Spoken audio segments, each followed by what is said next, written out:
Este es el cuento del lobo y el corderito, para que puedan dormir muy bien. Contaba el viejo Antonio que existía un corderito que estaba tomando agua en una laguna. De pronto apareció un lobo y le dijo: «Corderito, me estás moviendo el agua, deja de mover el agua». Muy enojado le dijo el lobo. El corderito le respondió: «Pero lobo, yo no estoy moviéndote el agua, es imposible, el agua se mueve sola. Soy muy pequeño para poder generar un movimiento que a ti te moleste». «No me importa», dijo el lobo, «no me importa nada. Lo único que sé es que me estás moviendo el agua y a mí no me gusta. Además, hablaste mal de mí el año pasado». «¿Pero cómo es posible?», le dijo el corderito. «Si el año pasado yo no estaba vivo». «No me importa, corderito. Me voy a vengar de ti y de todos tus familiares y te voy a comer».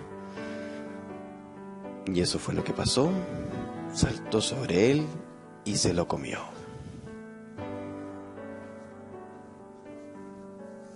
¡Aplausos! Muy bien, gracias a los actores.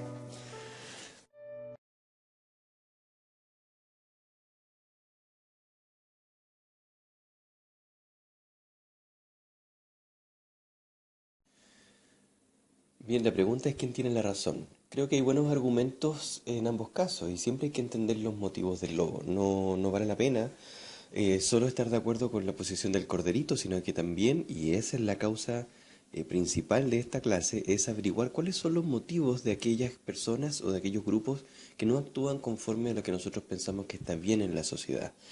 Nos habíamos quedado conversando acerca de cuál era la situación del mercado. Imagínense el mercado como un rey un chancho muy gordo que pisotea todo lo que va pasando, que está presente en todo. Hay tres formas de entenderlo y de conversar con él. Una es el neoliberalismo o capitalismo, propiamente tal, representado por el señor Monopoly. Y hay otras dos interpretaciones, una es el terrorismo y otra es el anarquismo. De estas tres versiones de interpretaciones del mercado vamos a hablar. Partamos por el neoliberalismo. Ahí está nuestra amiga Margaret Thatcher diciéndonos que no hay ninguna alternativa. Y aquí hay que volver a Foucault. ¿Se acuerdan de Foucault que decía que la sociedad nos vigilaba y nos castigaba? Bueno, también tiene un gran argumento para no salirnos de ahí. Y es que fuera del Estado, fuera de la sociedad, lo único que existe es violencia y terror.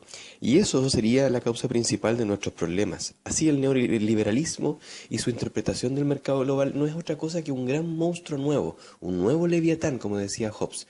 Y eso nos va a mantener finalmente atados y haciendo las cosas que quiere finalmente el gran capital o los dueños del neoliberalismo y de las transnacionales, que es empujar el mundo hacia donde están ellos. Imagínense esta situación donde los combustibles fósiles y todos los otros elementos que perjudican a nuestra comunidad y a nuestra sociedad están ahí presentes y tienen que ser los más pobres los que participen de esta forma de entender el mundo.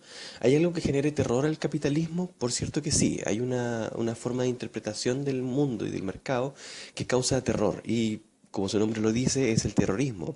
Quizás los pasamontañas y los AK-47 y todos los rifles y armas que puedan existir y las amenazas de gente que anda como estos chiquillos así vestidos, nos hace preguntarnos qué es el terrorismo. Para averiguarlo, estamos tratando de preguntarnos desde cuándo existe el terrorismo. Sí, vamos a pasar ya a la lámina, tranquilo.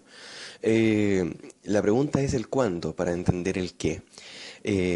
Quizá el primer antecedente que viene a la cabeza de todo el mundo es el 11 de septiembre del 2001 con la caída de las Torres Gemelas, imaginando de que, tal como sale en las noticias, fue Al Qaeda el que causó este atentado terrorista. Cuando eso ocurre, George W. Bush, el presidente más estúpido que ha tenido Estados Unidos, le declara la guerra al terrorismo y con eso la guerra a Afganistán con Al Qaeda y también a Irak con Saddam Hussein. Y esto se hace raro para la mayoría de las personas, pero lo vamos a entender de una manera bastante sencilla. Hay que siempre volver atrás, incluso al siglo I, para poder entender cómo funciona el terrorismo. Aquí tenemos dos elementos fundamentales, los sicari y los assassins, o los asesinos, que usaban el homicidio selectivo y ser mercenarios como para poder establecer algunos pactos y conseguir objetivos militares, estratégicos, políticos y religiosos. La escena de la izquierda vemos al fondo a Jesús que va pasando y Barrabás que es liberado. Esto es un antecedente político, no es un antecedente simplemente bíblico, sino que hay una historia fundamental de esto, tremendo llaverito el que tiene ahí el pobre asesino. Por lo tanto, lo que vamos a tratar de entender, bueno, siempre hay un desubicado que grita gol, ¿por qué finalmente el terrorismo tiene tan mala tan mala publicidad. Si nos damos cuenta, no es otra cosa que una técnica o táctica militar o política para conseguir objetivos, sobre todo para tribus que son más pequeñas que las otras tribus o que los otros estados, y que a través de estas fórmulas selectivas es posible entender y conseguir sus objetivos de manera mucho más letal y mucho más efectivas. Todo esto parte el año 623 después de Cristo con este caballero que es Mahoma, ¿no? La gran diferencia entre sunitas y chiitas, para explicar el 11 de septiembre, está en el otro opulento, vale decir Mahoma. Con su muerte el año 623 se generan varios problemas y divide al mundo islámico en dos grandes grupos, entre los sunitas, que son la mayoría, más de 1.200 millones de personas en el mundo, y los chiitas, que son casi 900 millones de personas en el mundo, lo que es una cifra bastante grande. Como decíamos, muere el año 623 después de Cristo Mahoma y genera lo que no debiera generar nadie, que es un gran problema para toda la humanidad. Con su muerte se pensaba quién tenía que sucederlo, por lo tanto debía ser un hombre. Y aquí tenemos una escena que grafica exactamente lo que estuvo pasando en el año 623 después de Cristo. Están un poco alteradas nomás las ropas, pero si se dan cuenta podemos ver cómo van a distribuirse finalmente los grupos que a la muerte de Mahoma generan un problema. Ali, que era el primo paleteado de Mahoma, se casa con Fátima, que es la hija de Mahoma, que es la damisela en este caso en conflicto.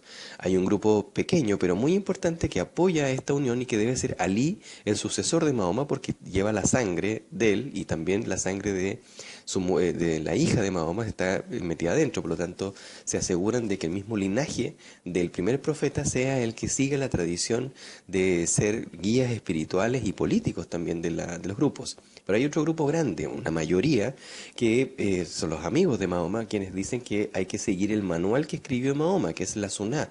Por lo tanto, ellos son los sunitas. Al otro lado, los seguidores de Ali o los partidarios de Ali son los chií Ali, vale decir los chiitas. De esta manera se dividen chiitas y sunitas en el Medio Oriente y con esto han pasado bastante tiempo, si se dan cuenta. Las otras señoras que aparecen ahí, la verdad, estaban en la foto simplemente, así que no explican mucho. Lo único cierto es que el verdadero conflicto de Estados Unidos o del capital versus sunitas y chiitas, es decir, la distribución del poder en Oriente Medio, se da básicamente a partir de la muerte de Mahoma. Saddam Hussein en Irak y el grupo Al-Qaeda son sunitas, Mahoma, ya lo sabes, son sunitas, por lo tanto corresponden a una gran mayoría árabe. Hoy, después de las invasiones que ha hecho Estados Unidos al mundo islámico, sobre todo posterior al 11 de septiembre, como vemos en la foto, los gobiernos han tratado de superponerse de manera chiita, por lo tanto ha generado y levantado mucho revuelo. Tanto revuelo que para la muerte de Saddam Hussein y anteriormente con la muerte del pobre, bueno, Osama Bin Laden, posterior al ataque de las Torres Gemelas, se levantó un grupo en Afganistán tratando de enarbolar las banderas del Estado Islámico, que era la única manera de interpretar el mundo, según ellos, ¿no? Y que se enfrenta al mundo neoliberal, a la transnacional y sobre todo a Estados Unidos, con una versión muy localista y centrada básicamente en el gobierno y en la dominación de parte del Estado Islámico. Nos referimos a ISIS, que tiene una historia, ¿no? Es el Estado Islámico, por eso la I y la S, en Irak y en Siria últimamente, por lo tanto se llama ISIS. Últimamente ya ni siquiera se llama así, sino que simplemente se llama Estado Islámico y busca no solamente la propiedad del territorio parecido al Imperio Otomano, sino también la propiedad del petróleo, y lo ha conseguido. Fíjense que la dominación del petróleo por parte de ISIS es bien brutal, domina más del 70% de la producción y de la venta del crudo a nivel global, lo que hace que Estados Unidos efectivamente tiemble y que el resto de las potencias que producían mucho petróleo, Francia, Inglaterra, Estados Unidos, después de Irak, Kuwait, Irán, en fin, todo lo que han invadido, han tenido grandes problemas para poder hacerse del dominio nuevamente del material finalmente que mueve al mundo, que es el petróleo. Por lo tanto, no es tanta sorpresa que las quejas que vengan por parte de Estados Unidos y del resto de los países estén contra el Estado Islámico y que, bueno, sí, ahí está nuestro presidente actual de Estados Unidos, pongan el ojo en Latinoamérica, ¿no? Y que sea Maduro, los Chávez y los Correa los que empiecen a sufrir finalmente de las presiones de Estados Unidos, sobre todo Maduro en Venezuela, porque es el segundo o tercer productor de petróleo a nivel global. Por lo tanto, si estamos perdiendo la guerra en Medio Oriente, bueno, Latinoamérica está más cerca y es más factible de poder acusar para eso. Ojo, el terrorismo no es un tema solamente de Oriente Medio, también estaba presente en Europa, incluso en Latinoamérica. Arriba a la izquierda ETA en España, el País Vasco, abajo el ejército irlandés, arriba el FPMR en Chile, todas alternativas que han tenido que caer o transformarse al mundo político debido o que o bien han conseguido sus objetivos o no han conseguido sus objetivos y con esto se han dividido en múltiples grupos que han tenido que insertarse o no en la sociedad. Digamos que si fuese este caballero que anda arriba de un gato volando por el mundo del terrorismo feliz porque ha conseguido todos sus objetivos, yo diría que no.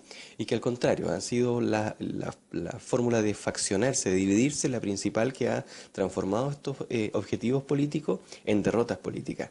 La pregunta es si el Islam, sunitas y chiitas, como vemos en la imagen, divididos por ese monstruo que está allá abajo, no sabemos bien quién es, si son ellos mismos. Por lo general, buena parte de las contradicciones son contradicciones bien tontas, ¿no? Que podrían ponerse de acuerdo, son casi primos toda esta gente. Pero también las contradicciones externas, ¿no? Las ganas de dominación, lo único que hace sí es devolvernos a la realidad, ¿no? Decirnos que deberíamos mirar con mayor detención cuáles son los procesos que están sucediendo alrededor del mundo y de qué manera cuando enfrentamos un atentado terrorista en las noticias, debiéramos rascar un poquito entonces en las preguntas que trata de responder ese atentado. Vamos a hablar de otra facción, de otra interpretación del mercado que tiene que ver con vamos a partir con uno de los personajes más interesantes que ha tenido la historia de Chile, a pesar de no ser chileno, pero que se convierte, diría yo, en el primer terrorista que tuvo la historia. Y, obviamente, dale like si te gustó y pregúntanos en los comentarios, suscríbanse al canal los que no lo han hecho y nos vemos pronto en otro capítulo.